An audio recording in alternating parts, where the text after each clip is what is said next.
ሰላም እግዚአብሔር ከናንተ ጋር ይሁን። እንደምን ሰነበታችሁ ክቡራትና ክቡራን ተመልካቾች? ይህ ሳምንታዊው ምክረ ካህን የተሰኘ መርሃ ግብራችን ነው። በዛሬው መርሃ ግብራችን ላይ ሰንበት ትምህርት ቤትና ኦርቶዶክሳዊ ቤተሰብ ምን ያገናኛቸዋል? ልጆች ወደ ሰንበት ትምህርት ቤት ለመግባት ሲፈልጉ መስፈርቱ ምንድነው? ሰንበት ትምህርት ቤት ምን አይነት አደረጃጀቶች አሉት? አንድ ሰንበት ተማሪ ግቡ ምንድነው? ወይም አንድ ሰንበት ተማሪ መጨረሻው ምንድነው የሚለውና ወላጆች በሰንበት ትምህርት ቤት ዙሪያ የሚያነሷቸው ጥያቄዎች እንዲሁም ልጆች ሰንበት ትምህርት ቤት ለመሄድ ሲፈልጉ ከወላጆች የሚከለከሉበትን ጉዳይ እንዴት መታረም አለባቸው በሚለው ላይ ቆይታ እናደርጋለን። ከዛ በፊት ግን ከናንተ የተጠየቁ ጥያቄዎችን ተመልክተን እንመለስ።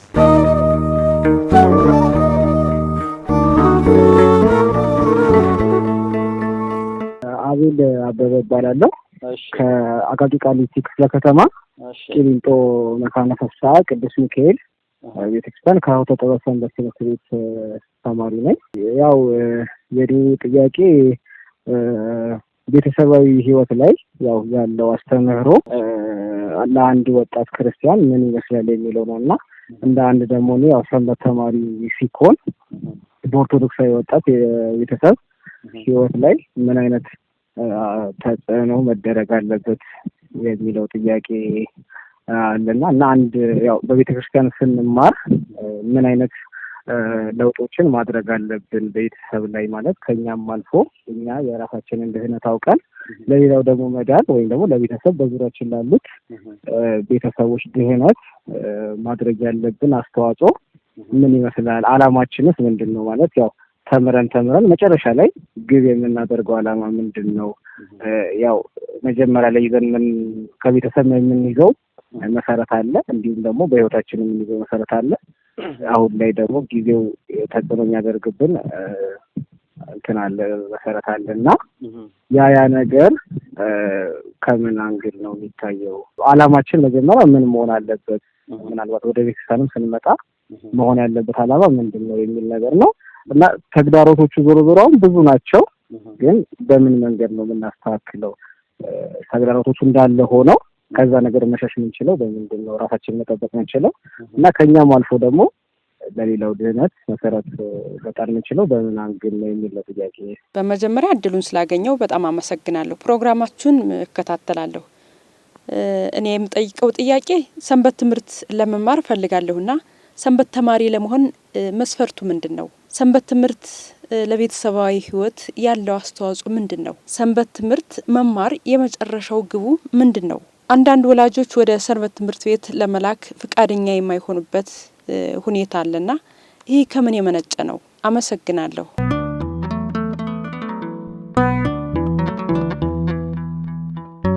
ስሜ ላይከ ሄራን መንክር ግርማ እባላለሁ። የአዲስ አበባ ሀገረ ስብከት የሰንበት ትምህርት ቤቶች አንድነት ተቀዳሚ ምክትል ሰብሳቢ ነኝ። እንግዲህ ኦርቶዶክሳዊ ቤተሰብ ስንል ምን ማለታችን ነው? በቤተክርስቲያን ያው የክርስቲያኖች ህብረት ያለባት ቦታ ነች። ኦርቶዶክሳዊ ቤተሰብ የሚባለው በክርስቶስ የሚያምኑ የቤተክርስቲያንን ሚስጥራተ ቤተክርስቲያንን የሚፈጽሙ ኦርቶዶክስ የሆኑ ስርዓቷን የሚማሩበት በጋራ በአንድነት የሚኖሩበት ዶግማዋን የሚጠብቁበት ለርስተ መንግስተ ሰማያት ራሳቸውን ብቁ ለማድረግ በጋራ የሚሰባሰቡበት አንድነት ያለው ህብረት ክርስቲያናዊ ቤተሰብ ይባላል። እንግዲህ ለኦርቶዶክሳዊ ቤተሰብነት ሰንበት ትምህርት ቤት ትልቅ መገለጫ ነው ብዬ አስባለሁኝ። ያው ሰንበት ትምህርት ቤት እንደሚታወቀው ህፃናትና ወጣቶች ተሰባስበው የቤተክርስቲያንን ትምህርት ስርዓቷን፣ ትውፊቷን፣ ታሪኳን፣ ሚስጥራቷን የሚማሩበት ቦታ ነው። የመማር ብቻ ሳይሆን የተማሩትን በተግባር እንዲፈጽሙ የሚበረታቱበት ቦታ ነው። በእንደዚህ አይነት መልኩ በጋራ ተሰባስበው የህብረት ኑሮ የሚኖሩበት ወይም ደግሞ የህብረት ክርስትና የሚሰሩበት፣ አንዱ ሲወርቅ አንዱ የሚደግፍበት፣ አንዱ የሚያውቀውን ለሌላው ልምድ የሚሰጥበት፣ የአንዱን ጥንካሬ አንዱ የሚማርበት፣ በህብረት ሆኖ በቤተሰብ ሆኖ ክርስትናን በእውቀትም ተመስርተው እንዲኖሩ እድል የሚሰጥበት ከመሆኑ አኳያ ሰንበት ትምህርት ቤት ለኦርቶዶክሳዊ ቤተሰብ መሰረት በትልቁ ከህፃንነት ጀምሮ የሚጥል ተቋም ነው ብዬ ነው የማስበው። ያው ቤተክርስቲያን ህፃናት ወደ እኔ የመጡ ዘንድ አትከልክሏቸው ስለሚል አንድ ኦርቶዶክሳዊ የሆነ ህፃን ወይም ወጣት ወደ ሰንበት ትምህርት ቤት ለመምጣት ኦርቶዶክስ መሆን ብቻ ነው የሚጠበቅበት። ያን ሆኖ ከመጣ እንደ ሰንበት ትምህርት ቤት ባለው ሰበካ ጉባኤ በአጥቢያው የትኛውም ሰንበት ትምህርት ቤት ላይ መግባት ይችላል። በተለየ መስፈርት ኦርቶዶክሳዊ ከመሆኑ ውጪ ያለ መስፈርት የለውም።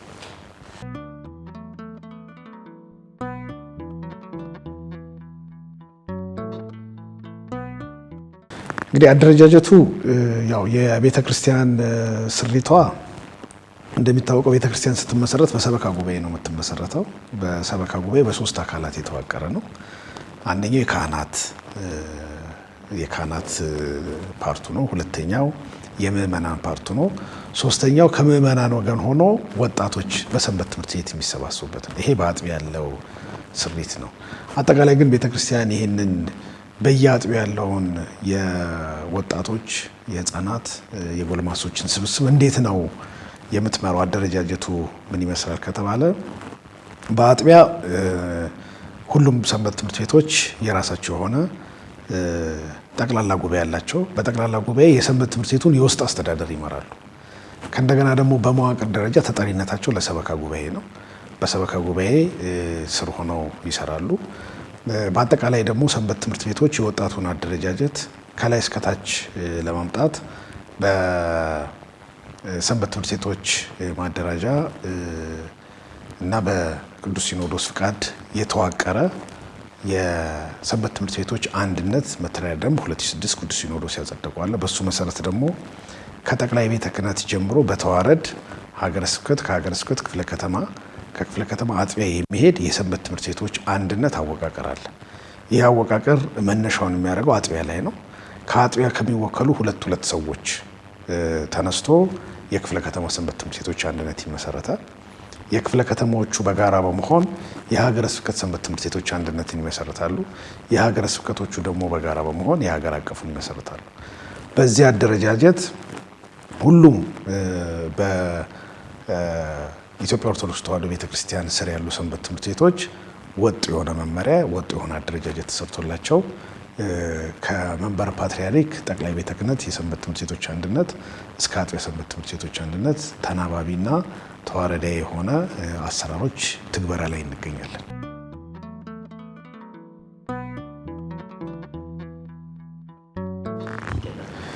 ሰንበት ትምህርት ቤት ለቤተሰባዊ ሕይወት ያለው አስተዋጽኦ ምንድን ነው? እንግዲህ ህፃናት በሁለት መልኩ ይሄኛውን ከፍለን እንመልከተው። የመጀመሪያ ቤተሰባዊ ሕይወት በሰንበት ትምህርት ቤት ውስጥ ሆነውና ከእንደገና ደግሞ ኖርማል በተወለዱበት ቤተሰብ ውስጥ ባለው ሁለት ቤተሰባዊ አድርገን ማየት እንችላለን። ክርስቲያናዊ ቤተሰብነቱን በስፋት የሚማሩበትና የሚያውቁበት ሁለቱ ቦታዎች ናቸው። ጠንካራ ቤተሰብ፣ ጠንካራ ወላጅ ያለው ክርስቲያናዊ ቤተሰብን በቤቱ ያስተምራል። የዚህኛው ግንዛቤ በበቂ መልኩ ደግሞ የሌላቸው በሰንበት ትምህርት ቤት በስፋት የተማሩት ልጆቹ እንደውም ለኦርቶዶክሳዊ ቤተሰብ ወደ ቤተሰቦቻቸውም ሄደው ትልቅ ኮንትሪቢዩት የሚያደርጉበት ነው ያለው። በዛ ላይ ኦርቶዶክሳዊ ቤተሰብ ለሚለው ኳሊፋይ ለማድረግ የሰንበት ትምህርት ቤቶች ድርሻ ምንድን ነው የሚለውን ካነሳ ነው ኦርቶዶክሳዊ ቤተሰብ ለመባል የሚያስፈልገው ኦርቶዶክሳዊ አኗኗርን መኖር ነው የሚፈልገው። ኦርቶዶክሳዊ አኗኗርን ለመኖር ደግሞ ኦርቶዶክሳዊ አኗኗር ምን ይመስላል የሚለውን ስርዓቱን፣ ትምህርቱን የሚያውቁበት ቦታ ሰንበት ትምህርት ቤት ነው። ስርዓተ ቤተክርስቲያን ይማራሉ፣ ክርስቲያናዊ ስነ ምግባርን ይማራሉ፣ ምስጢራተ ቤተክርስቲያን ይማራሉ፣ ደግሞ የቀኖናውን ጉዳዮች ይማራሉ። ስለዚህ አንድ ኦርቶዶክሳዊ ቤተሰብ እንዴት መኖር አለበት የሚለውን በሰንበት ትምህርት ቤታቸው ያገኛሉ። ያን ያገኙትን ደግሞ ቤተሰባዊነት በሰንበት ትምህርት ቤት ውስጥ ከመፈጸም ባሻገር በቤታቸውም ውስጥ ወላጆቻቸውን በማክበር በምግባር ራሳቸውን በመግለጽ ለኦርቶዶክሳዊ ቤተሰብ ከፍተኛ አስተዋጽኦ ያደርጋሉ ማለት ነው ሰንበት ትምህርት ቤት።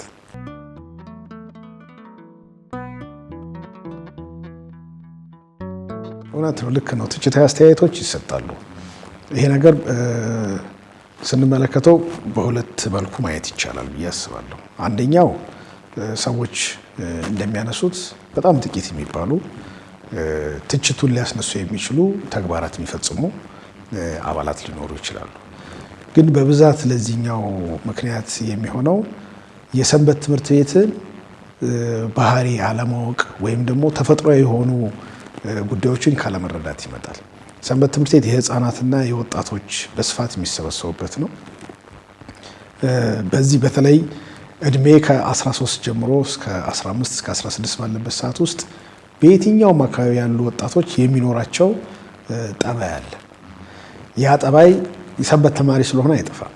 ስለዚህ እዛ ሰንበት ትምህርት ቤቱ ላይ እነሱ ጠባዮች ሲገለጡ ምንድነው የሰው እይታ በቤተ ክርስቲያን ውስጥ አንድ ሰው ሊጠበቅበት ከሚችለው አኳያ የወጣ ስለሚመስለውና ከልጁ እድሜ ጋር ወይም ደግሞ ከልጅቷ እድሜ ጋር ማነጻጸር ስለሚቸግረው ሰንበት ትምህርት ቤትን በዛ የመሰየም አለ። ነገር ግን እሱ ጋር ስንመለከት ቤተ ክርስቲያን ትልቁ እድሏ በዛ ፈታኝ በሆነ እድሜ ወቅት ልጆች ሰንበት ትምህርት ቤት መጥተው በቃለ እግዚአብሔር እየተማሩ እየተሞረዱ እንዲያድጉ ማድረግ በኋላ ላይ እድሜያቸው እየጨመረ ሲመጣ በከፍተኛ መልኩ እየሰከኑ እነዚህ ሰዎች ሲያዋቸው በዛ እድሜ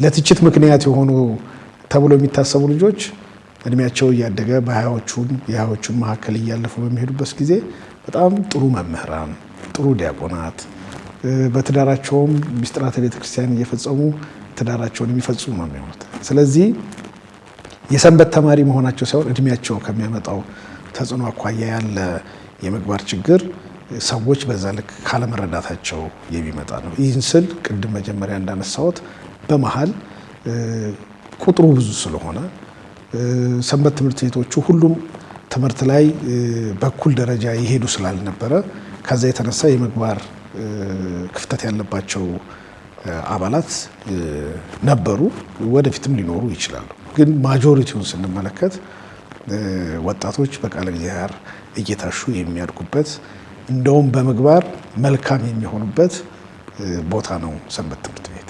መጽሐፍም እንደሚለው ልጅህን እግዚአብሔር መፍራት አስተምሮ ባደገኝ ጊዜ ከመንገዱ ፈቅ አይልም ነው የሚለው።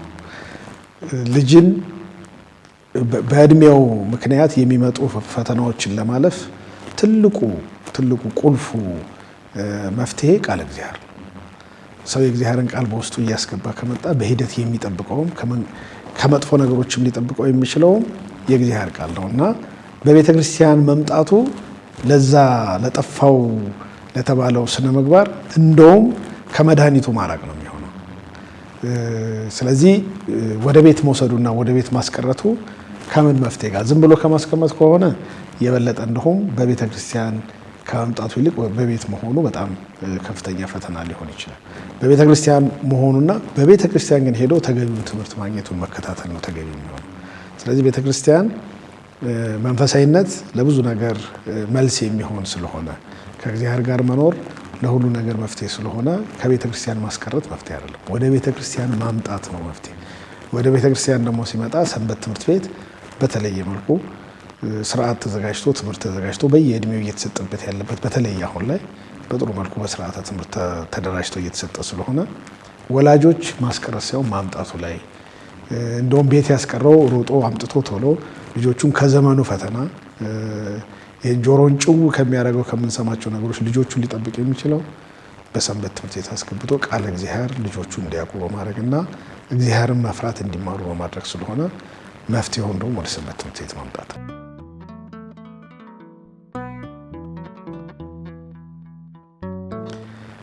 ሰንበት ትምህርት ቤት መማር ግቡ ምንድን ነው? ይህንንም ተከፍሎ በሁለት ነው ማየት ያለብን። እንደ ክርስቲያናዊ ቤተሰብ ግቡ እንደ የትኛውም ክርስቲያን የአንድ ኦርቶዶክሳዊ ግቡ ርስተ መንግስተ ሰማያትን መውረስ ነው። በእውቀት ተምሮ ቤተክርስቲያንን ሚስጥራትን ፈጽሞ ለርስተ መንግስተ ሰማያት ራሱን ማዘጋጀት። ይሄ የየትኛውም ኦርቶዶክስ ማንም ክርስቲያን ሲሆን የሚመጣበት ዓላማው ነው።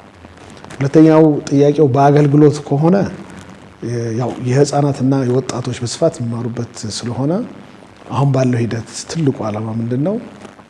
ቅድም ያልኩት የመጀመሪያው ዓላማ ተቀዳሚ ሆኖ በአገልግሎት ደረጃ የነገ ቤተክርስቲያን ተረካቢዎችን ማፍራት ነው። የነገ ቤተክርስቲያን ተረካቢዎች በአውደ ምሕረት ስብከት በቅዳሴው ካህናት ሆነው በአስተዳደር ሁሉንም የክህነት የቤተክርስቲያን ያላትን የክህነት አይነቶች ደረጃ ላይ ደርሰው የነገ ቤተክርስቲያንን ተረክበው ቤተክርስቲያን ከነሙሉ ክብሯ፣ ትውፊቷ፣ ስርዓቷ ሳይሸራረፍ ለቀጣይ ትውልድ እንዲያልፍ የተተኪ ማፍሪያ ቦታ ነው ሰንበት ትምህርት።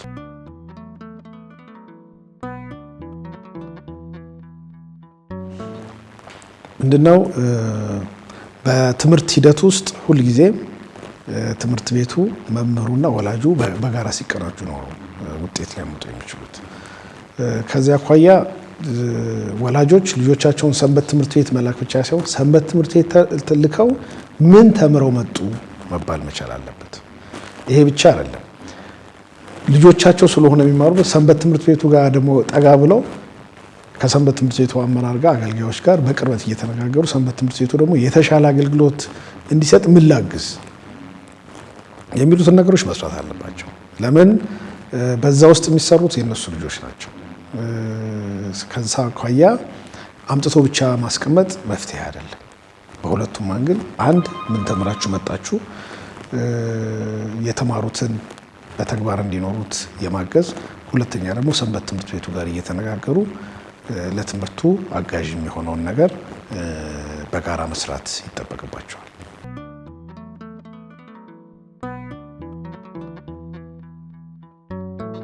ይፈልጉና ወላጅ በተለያዩ ምክንያቶች ቅድም እንደተባለው ከትምህርት ጋር ይጋጭብኛል እንደዚህ በሚል እንዳይሄዱ የሚፈልጉ ይኖራሉ።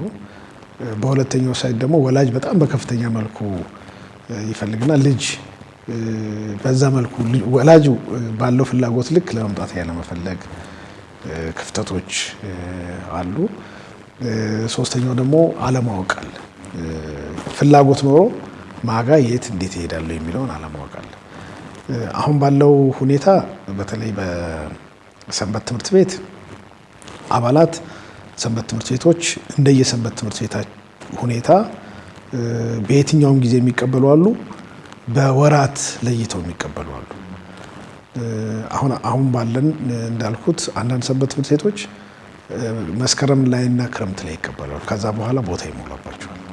ስለዚህ ለመቀበል ክረምትን መጠበቅ ወይ ደግሞ መስከረም መጠበቅ የሚጠበቅባቸው ወላጆች በዌቲንግ ሊስት የሚቀመጡ አሉ። አንዳንድ ቦታ ላይ ደግሞ ከስር እየተቀበሉ መቆያም እየሰጡ አብቅቷቸው ወደ ስርዓተ ትምህርት የሚያስገቧቸው አሉ። ዋናው ፖይንት ግን አንድ ወላጅ ወይም ደግሞ አንድ ልጅ ወደ ሰንበት ትምህርት ቤት መምጣት ከፈለገ ምን ያድርግ ነው ማድረግ ያለበት? አጥቢያው ራሱ ያለበት አጥቢያ ጋር ሄዶ ሰንበት ትምህርት ቤቶች ጋር የሰው ሀብት አስተዳደር የሚባል ወይ ደግሞ የአባላት ክትትል የሚባል ክፍል አሏቸው። ሁልጊዜ በሰንበት ይመዘግባሉ። እዛ ሄዶ መማር እፈልጋለሁ ብሎ እድሜውን ገልጾ ፍላጎቱን አሳውቆ መመዝገብ ይችላል፣ ያለምንም መስፈርት ማለት ነው። እንደዚሁም ማስመዝገብ የሚፈልግ ወላጅም እንደዚሁ ሄዶ ማስመዝገብ ይችላል። ግን ቅድም ካለው እንደ ምክር ማንሳት መፈልገው ምንድነው፣ ስለ አስራት ቤተክርስቲያን ስንማር አስራት ከገንዘብ ብቻ አይደለም፣ የሰዓትም አስራት አለ። ልጆቻችን በሳምንት ለሁለት ቀን ሁለት ሰዓት ሰንበት ትምህርት ቤት ስለተማሩ ከአስኳላው ትምህርት ይዳከማሉ ማለት አይደለም። እንደውም በቀን 2 ሰዓት ከ40 የእግዚአብሔር ነው። ስለዚህ እሱን ሰዓት እንደውም በየቀኑ ስለ መንፈሳዊ ሕይወት ፕራክቲስ የሚያደርጉበትን ነገር ነው ወላጅ ማሰብ መቻል ያለበት። ልጆች በፕሮግራም እንዲመሩ የጥናት ሰዓታቸውን ጥናታቸውን እንዲያጠኑ የመንፈሳዊ ሁኔታቸውን ሊፈጽሙበት የሚችሉትን በጸሎት ሊሆን ይችላል፣ በንባብ ሊሆን ይችላል የሚፈጽሙበት በሰንበት ቅዳሜና እሁድ ሄዶ ከመማር በዘለለ በየቀን ተቀን ህይወቱ ልጁ እንዲለምድ ነው ወላጅ ማድረግ መቻል አለበት። ከዚህ እያራቀው ሲመጣ ከመንፈሳዊ ነገር እያራቀው ሲመጣ ካደገ በኋላ የሆነ ደረጃ ከደረሰ በኋላና እነዚህን ባለማግኘቱ በትልቁ የሚቸገረው ራሱ ወላጅ ነው። መስመር ከተሳተ በኋላ በተገቢው ሰዓት ተገቢውን ትምህርት እንዲያገኝ ባልተደረገበት ልጁ ወይም ልጅቷ መስመር በምስትበት ሰዓት ለመመለስ ደግሞ የወላጅ ሌላው ጭንቀት የሚመጣው እዛ ጋር ነውና ከልጅነት ቃለ እግዚአብሔር እያወቁ መሄድ የሰከነ ሕይወት እንዲመሩ ማድረግ ክርስቲያናዊ አኗኗር እንዲኖሩ ማድረግ እንደውም ለአስኳሉ ትምህርትም ጠንካራ ያደርጋቸዋል እንጂ ወደ ኋላ አይጎትታቸው።